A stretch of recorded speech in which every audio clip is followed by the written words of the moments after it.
Hello, my darling hivelings. So this is just a quick short video to go over breath work before our session on Wednesday so that we can just dive right into it if you're opting to go forth with it. So what is breath work? For those of you who haven't done it, it's transformational breath work, conscious connected breathing, circular breathing are a few different words for it. Basically, it's a breath done solely through the mouth, and it has no pauses. So it has this like perpetual circular rhythm, which is just, sustained throughout the whole practice of breathing. And again, only through the mouth, as this helps to activate our sympathetic nervous system, which is where we store a lot of our repressed emotions and traumas and stuck energies. So the breathing through the mouth helps us get down into the belly where a lot of that tension is held. And so the breath is a 3-part breath. So we fill up our bellies 80%, we fill up our chest 20%, and then we just let the exhale fall out of our mouths. So it's kind of like this. I know you can't see my belly, but for beginners, it's often really helpful to put your hand on your belly and your hand on your chest and just breathe into your hands. So it's like,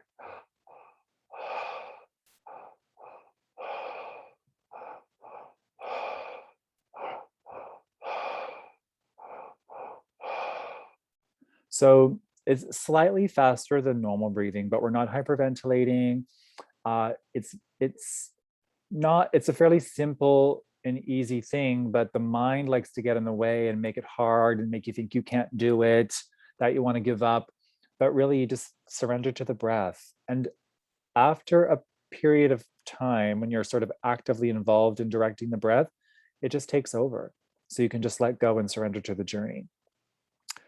So some of the things you can expect physically, you can expect tingles, fluctuations in body temperature is very normal. I often get quite cold, so it's always nice to have a blanket. Again, we're doing this, on our yoga mats. I don't have a cushion for my head. If you need one, that's okay, but you just don't want the neck to be crunched up. You want just a very flat spine, straight spine, straight neck, just so that the prana can just flow in freely. And so one common symptom as well is something called tetany, which is where the hands clench. And it can be a bit alarming if you don't know that it's normal, and it is normal. And just know that it will fade. I've had it many times. I don't get it as much anymore, maybe because I do breath work more and more. There are some theories that say it's potentially a deficiency in magnesium, potassium, and calcium, or more metaphysically, it's energy blocks. And so your body's tensing as a way to help release those. So that's physically. And emotionally, of course, you could expect, a lot of things. There could be release of grief and tears and laughter, all kinds of, repressed emotions might bubble up. So just give yourself permission to let all that be and let it all go. And don't stifle anything. We don't want to get totally consumed in it, but we also don't want to stifle it. So just sort of let it flow and just be aware that it's releasing. And then mentally, of course, as I already said, like there's a tendency to experience some mental resistance, especially in the first 10 minutes or so. May not be the case for you, but it is for many. Kind of like, when you're going to the gym and something's really hard and you don't want to do it. There's that inertia, but you just keep on keeping on, and eventually you break through and you deepen into the experience. So just know breath work can be hard mentally, but it's just breathing, so you can do it. What else can I tell you, just looking at my notes here? So some of the key principles, of course, I touched on a little bit, was just surrender. We want to let go of any expectations of what the experience is going to be like, any attachment to outcomes. Even though we set intentions, we surrender those to your version of a higher power, your soul, what have you. And the invitation is for whatever you intend or something greater, because then we leave space for miracles beyond what we could conceive might be needed at the moment. And of course, as I mentioned too, perseverance is important. Breath work can be challenging. We're going deep. The resistance, the mental resistance can be hard. And so you've got to put the work into breath work, you know? So just keep on keeping on and just know your limits. You know, when you need to back off, trust yourself, but just know when it's time to keep on keeping on. And of course, to trust your breath and your body know what to do. You don't need to force the experience. You can just let the breath go where it needs to and do what it needs to. There is an intelligence, a higher intelligence involved in this. And so just trust in that. And one thing I'd like to mention too is that while you're breathing, I'm going to be doing some quantum, what I like to call G-force quantum healing, like what I do on the Sunday transmissions, but I'll be doing that in real time with you. So I will be, of course, you know, coming in and out to watch everybody's breaths to make sure everything's okay. While you're breathing, you can always call out. I will hear you, and or you can reach to me on the chat if there's something you need support with. So just know, but I'll be just supporting you with energetic transmission, just to support the clearing of anything and just to kind of keep the energies flowing and glowing, so that you can just have the most optimal transformational experience.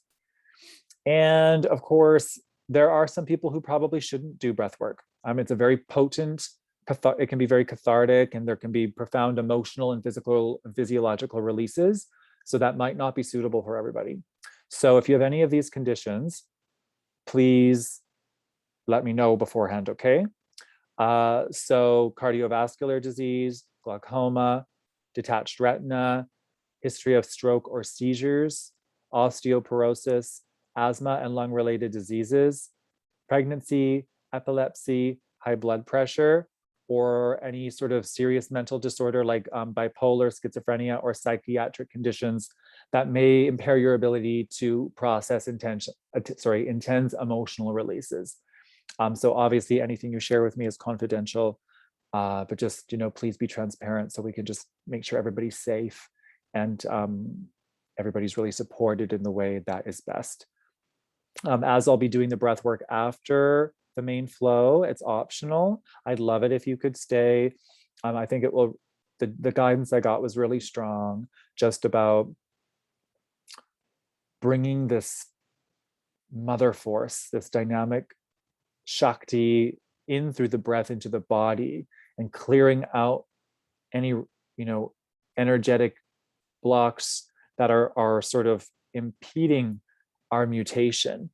I feel the breath is so powerful. I feel it's the mother force, the force of the great mother in the prana that does the work. And like when we help clear out those blocks, we create space and inner peace, and it allows those energies to work with us to support our mutation into the new human, the future human. So, and I think, and that's part of what the Hive harmonic is about, the flowering of our true nature.